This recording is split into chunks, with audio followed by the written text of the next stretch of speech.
Good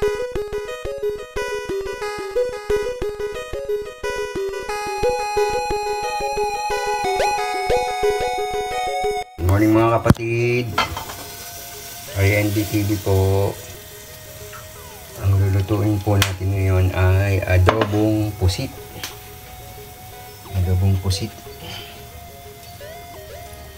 Salamat po sa Diyos at meron naman tayong pagkain sa ating hapagkainan.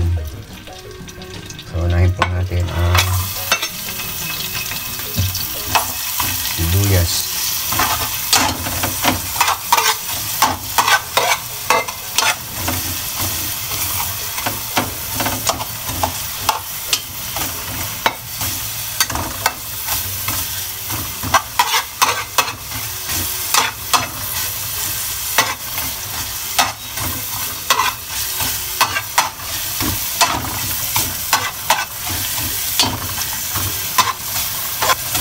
Bayan po natin maging translucent.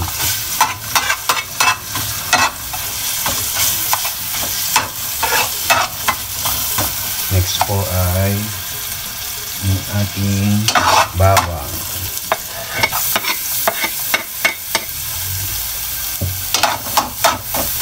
Yan po natin yung golden brown naman po.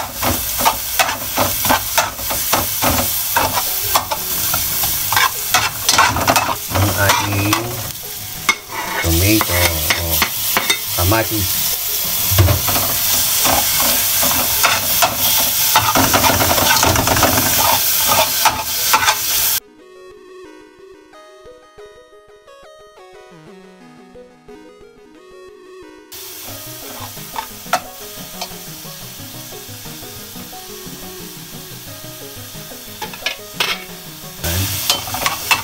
Yung ating pusit.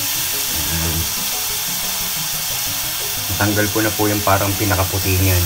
Tinanggal ko na po. Adobong pusit.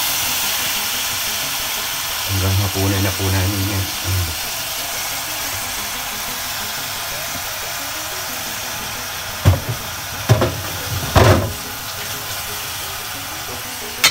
Alam po natin konti para magbigay po yung ating sangkap.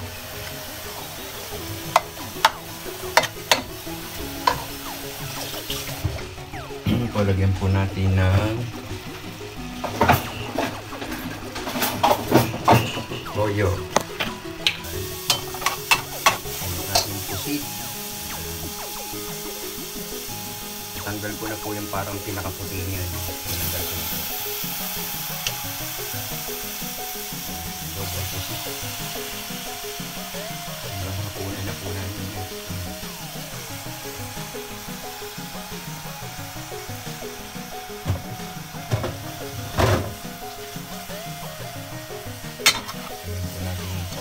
Para magbigay po ng ating sangkap.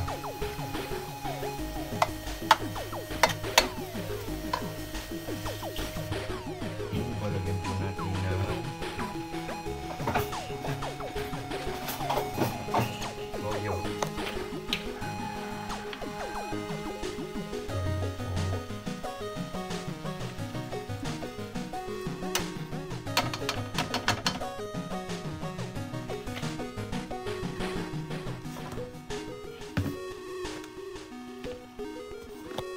Pong asin kasi may toyo na po yan. Konti lang pong asin.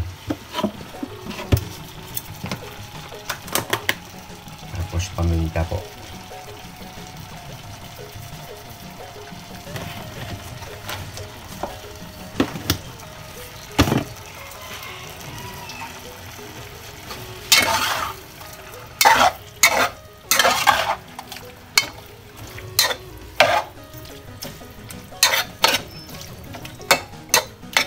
Po natin ng konti. Tapos po hintayin po natin kumuluyan. Mamaya na po. So ayun na po. Nakakulo na po.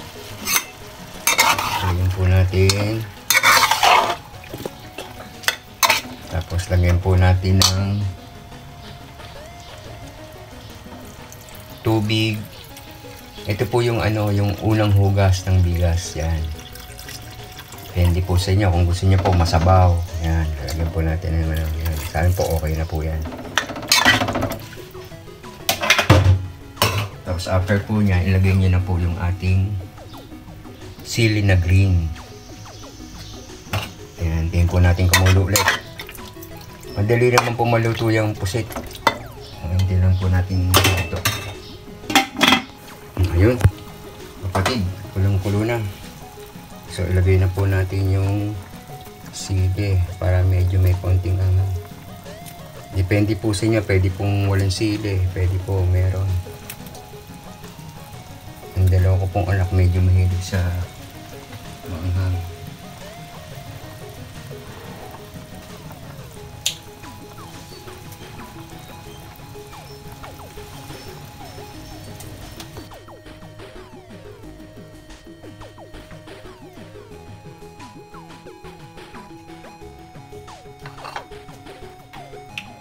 Pinakahuli po yung suka.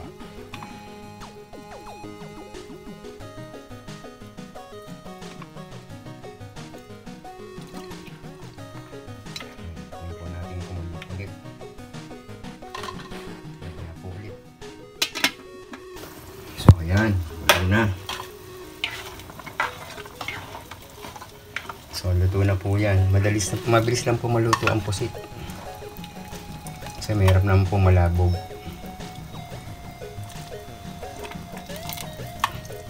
So, ayan na po yung finished product natin. Adobong pusit. Kung nagustuhan nyo po, paki-like, share, subscribe po. INB TV po. Salamat sa Diyos.